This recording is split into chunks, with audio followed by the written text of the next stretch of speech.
a session by one of your batchmates, and that was on insurance. And what you are talking about, Namrata, is the insurance of Earth.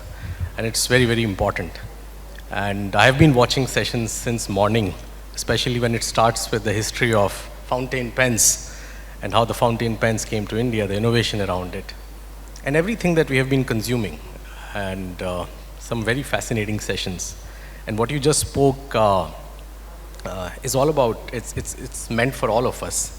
And just to add to the drama of saving Earth and applying the environment, social as well as governance aspect of it, I'd like to quote a small incident that happened because we've just spoken about insurance. So this incident happened with an auto rickshaw driver in Hyderabad. That was July 2017. This gentleman, like many of other daily wages, went out only not to come back. That was the heat wave that took him. Now that was just not the heat wave, but also the entire family got shattered out of it. Now what you just mentioned about 1.5 degree, and in your book you've also mentioned that 1.5 degree will impact 14% of the population. And ladies and gentlemen, the horror is that if this 1.5 degree went to 2 degree change, it will impact 37% of the global population. So you and I may fall into it. We may not be able to save ourselves from this air conditioning and all the luxuries that we have, but the entire value chain will get impacted. Now that's what ESG is, I guess. It's just not a subject to be discussed only in the boardrooms. And as you have mentioned in your book, a very important term, which I'll disclose in a while. My first question to you, which may give a brief about why ESG is important, and we have been taught in B schools always, what's in it for me, mere liye isme kya hai. So I think that's what I would like to quote to all of you who are here. What's in it for you is what Namrata will tell you in a while. It's a business literature festival. I'm sure many of you invest in businesses, you invest in stocks. So Namrata, please tell me the 5 ways ESG adds value, and also the performance of the stocks that have done very well if they have followed the ESG norm. Thank you so much, Mohit. It's my pleasure to meet you and connect with you on this stage. For everybody who's navigating the discussion around sustainability, I think we need to look at the challenges of sustainability also as an opportunity, and specifically in the business world. Because, you know, honestly, nothing comes of scaring people. The FMCG sector in India has transformed the Indian desire to consume not by scaring people, but by motivating them, right? Your clothes will be whiter, your teeth will be whiter, you'll look prettier, you'll look more handsome, you'll be more appealing, right? That's always, marketing is always about motivating people. Now, what I'm essentially trying to say is that if we have to shift mindsets of people from saying that, you know, we are in a dangerous situation, we are in a concerning situation, but we need to transform the way we currently do business to a new way of doing business, the way we live to a new way, to new lifestyles, which the Indian government is also promoting, specifically when they're talking about the fact that India as a country needs to decarbonize. They're all talking about the fact that we need to shift because there are also opportunities. There are billions of dollars of opportunities in the new way of growing food. At the moment, our food system is all about centralized manufacturing and processing and then distribution. How will this change in a decarbonized world? We will likely have more decentralized units, different ways of growing food. When we talk about the fact that, you know, we will have a different supply chain for garments. At the moment, the entire garment supply chain is once again about manufacturing in certain parts of the world and distribution to other parts of the world. The way we manufacture cement, the way we manufacture steel, all these aspects are going to change as we transition to new forms of energy. These new forms of energy essentially mean that there is a huge revolution in the startup ecosystem. So people are talking about hydrogen. There are new ways of looking at, the batteries, electric vehicles, and there's the entire electrical grid is likely to change as well. So I'm just giving examples. So the 5 benefits that you talked about will of course vary by sector. But some of the most important common themes will be that you will certainly be able to take care of new opportunities. Business as usual will no longer be the norm. Business as unusual will be the norm. And the second thing that will be there is that companies that are more sustainable will certainly have higher valuations. So when I wrote my first book, it was called Balance. There was no correlation between the ESG performance of Indian companies with how the market saw them. By the time we reached our second book, which is Shift, there is a direct correlation between sustainability performance of companies and stock market valuations. The more sustainable you are, the higher your valuation. And that valuation, ladies and gentlemen, is also visible in the startup ecosystem. It is also visible when you're doing mergers and acquisitions. It is also visible when you're actually raising debt. You're raising debt at reduced rates rather than higher rates. Because you're more sustainable, because you are compliant, because the risk of the organization is lesser in the minds of the financial system. And the financial system lubricates the entire world. So sustainability is no longer just the realm of activists or people who think, "Bada acha hai, it's good to have," right? But there is actually a direct financial benefit to sustainability, responsibility, and net zero goals. Does that answer what you asked? Yes, certainly. So I'll just add it from your book, the 5 jo panchatantra hain aapke, I'll just quote them. So it helps you grow the top line, it reduces cost, it is the avoidance of regulatory roadblock, please don't record this. The 4th one is productivity improvements, and the 5th one is reduced stranded assets. And just to quote some of the performances of some of the stocks that Namrata was mentioning, BPCL has grown 32% in 6 years. Wipro has grown 14%, which is the annualized return. Infosys at a 30%.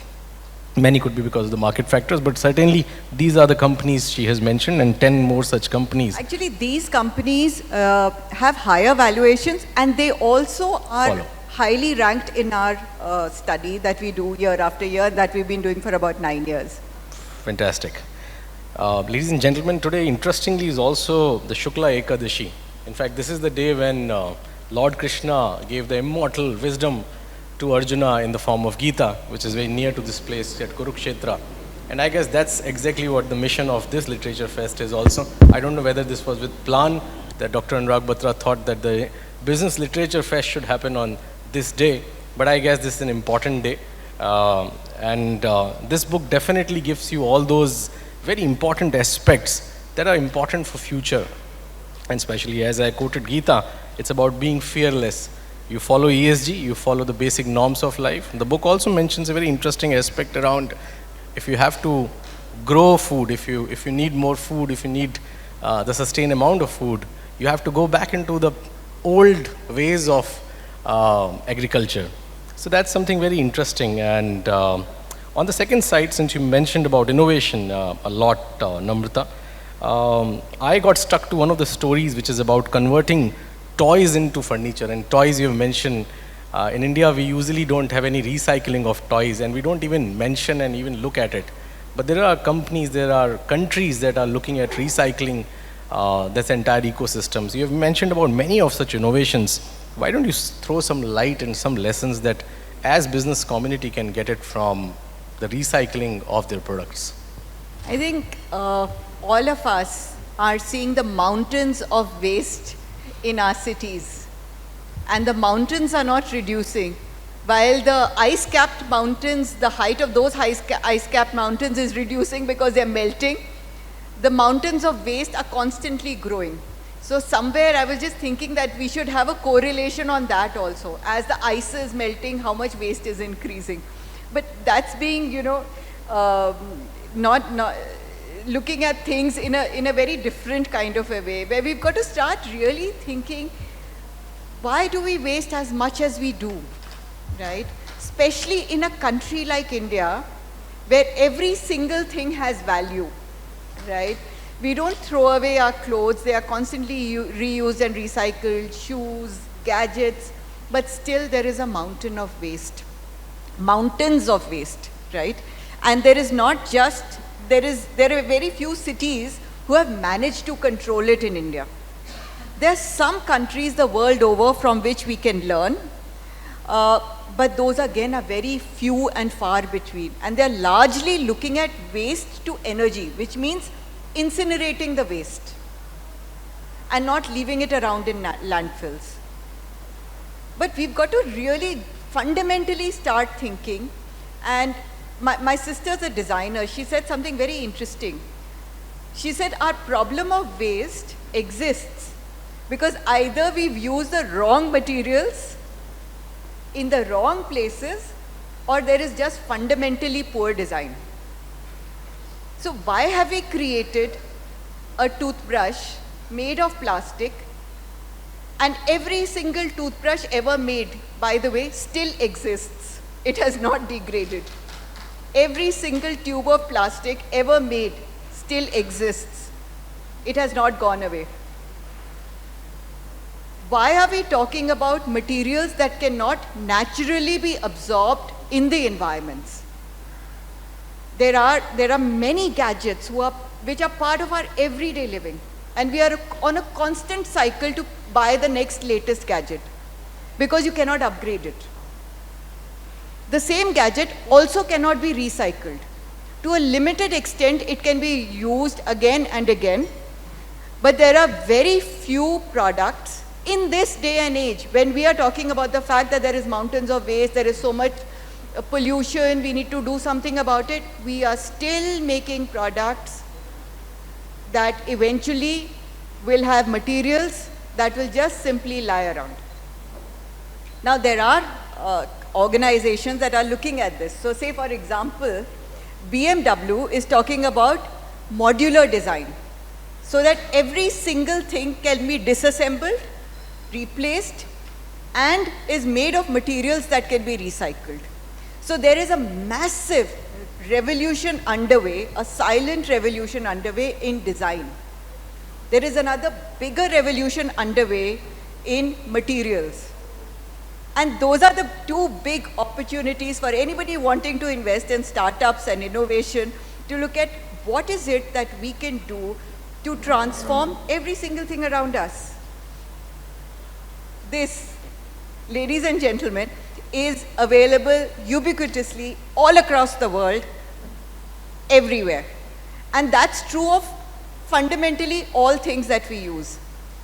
So the mountains of waste that lie around need to be looked at deeply.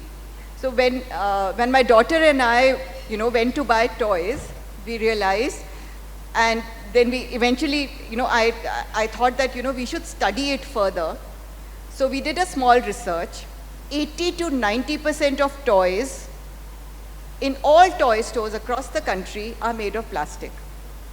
So we are actually raising consumers, little consumers, that from the get-go are hooked on a plastic ecosystem, which is really worrying, because India has its own set of natural materials, a homegrown toy industry, and I remember in my childhood not spending that much time with plastic products. Not that there is anything wrong with plastic. Plastic is just a material. But because there is no value in transforming it into something else, it ends up simply lying around, and nothing can be done with it.